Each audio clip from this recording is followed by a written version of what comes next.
JDS നേതാവ് പ്രജ്വൽ രേവണ്ണയ്ക്കെതിരെ വീണ്ടും case. ലൈംഗികമായി പീഡിപ്പിച്ചെന്ന് മറ്റൊരു യുവതി കൂടി പരാതി നൽകി. യുവതിയുടെ മൊഴി മജിസ്ട്രേറ്റ് മുൻപാകെ രേഖപ്പെടുത്തി. നേരത്തെ പുറത്തുവന്ന ദൃശ്യങ്ങളിൽ യുവതിയും ഉണ്ടായിരുന്നു. ബംഗളൂരുവിൽ നിന്നും അരുൺ പൂപ്പറമ്പ ചേരുന്നു കൂടുതൽ വിവരങ്ങളുമായി.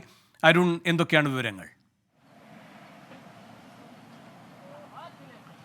വേണു, ഇപ്പോൾ ഒരു കേസ് കൂടി പ്രജ്വൽ രേവണ്ണയ്ക്കെതിരെ രജിസ്റ്റർ ചെയ്തിരിക്കുകയാണ്. മൈസൂരു KR നഗർ പോലീസിലാണ് യുവതി പരാതി നൽകിയത്. തുടർച്ചയായി ലൈംഗികമായി പീഡിപ്പിച്ചു എന്നതാണ് യുവതിയുടെ പരാതി. ആദ്യം നേരത്തെ അതായത് പ്രജ്വൽ രേവണ്ണയുടെ കൂട്ടാളികൾ തട്ടിക്കൊണ്ടുപോയി അതിനുശേഷം ലൈംഗികമായി പീഡിപ്പിച്ചു എന്നതാണ് യുവതിയുടെ പരാതിയിൽ പറയുന്നത്. എന്നാൽ പോലീസ് നടത്തിയ അന്വേഷണത്തിൽ അത്തരത്തിൽ കിഡ്നാപ്പിംഗ് നടന്നിട്ടില്ല എന്ന കണ്ടെത്തലാണ്. FIR-ൽ അവിടെ ഒരു വീട്ടിൽ വെച്ച് ഇത്ര ലൈംഗികമായി പീഡിപ്പിച്ചു എന്ന രീതിയിലാണ് FIR രജിസ്റ്റർ ചെയ്തിട്ടുള്ളത്. എന്തായാലും പ്രജ്വൽ രേവണ്ണയ്ക്കെതിരെ കുരുക്ക് മുറുകുകയാണ്. നേരത്തെ തന്നെ ഈ ജോലിക്കാരി നൽകിയിട്ടുള്ള പരാതിയിൽ കേസുണ്ട്. അതോടൊപ്പം പുറത്തു വന്ന ദൃശ്യങ്ങൾ സംബന്ധിച്ച് കേസെടുത്തതിൻ്റെ വിശദമായിട്ടുള്ള അന്വേഷണം പ്രത്യേക അന്വേഷണ സംഘം നടത്തിക്കൊണ്ടിരിക്കുകയാണ്. അതിനിടെയാണ് ഇപ്പോൾ ഒരു പുതിയ കേസ് കൂടി ഒരു യുവതിയുടെ പരാതിയിൽ രജിസ്റ്റർ ചെയ്തിരിക്കുന്നത്. പ്രജ്വൽ രേവണ്ണ ഇപ്പോഴും വിദേശത്ത് തുടരുകയാണ്. ലുക്കൌട്ട് സർക്കുലർ ഉൾപ്പെടെ പുറത്തിറക്കിയിരുന്നു. എന്നാൽ എന്ന് പ്രജ്വൽ നാട്ടിലേക്ക് എത്തുമെന്ന കാര്യത്തിൽ അന്വേഷണ സംഘത്തിന് നിലവിൽ ഒരു വ്യക്തതയില്ല.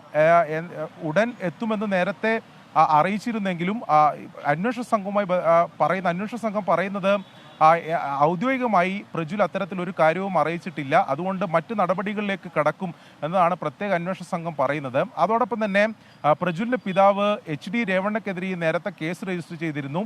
അതിൽ രേവണ്ണയോട് ഈ പ്രത്യേക അന്വേഷണ സംഘത്തിന് മുമ്പിൽ ഹാജരാകുന്നതിന് വേണ്ടി നോട്ടീസ് നൽകിയിരുന്നു. പക്ഷേ ഇന്ന് പ്രത്യേക അന്വേഷണ സംഘത്തിന്റെ ഓഫീസിൽ CID ഓഫീസിൽ ഈ HD രേവണ്ണ ഹാജരാകുമെന്ന സൂചനകളാണ് ലഭ്യമാവുന്നത്. ഞാനിപ്പോൾ നിൽക്കുന്നത് ബംഗളൂരുവിലെ ഈ കേസ് അന്വേഷിക്കുന്ന പ്രത്യേക അന്വേഷണ സംഘത്തിന്റെ ഓഫീസിന് മുമ്പിലാണ്. അല്പസമയത്തിനകം ഒരുപക്ഷെ അതിൽ സാധ്യത മാത്രമാണ് HD രേവണ്ണ ഇവിടെ ഹാജരാകും എന്ന സൂചനകൾ ലഭ്യമാകുന്നുണ്ട്. മുൻകൂർ ജാമ്യാപേക്ഷ ഈ HD രേവണ്ണ നൽകിയിട്ടുണ്ട്.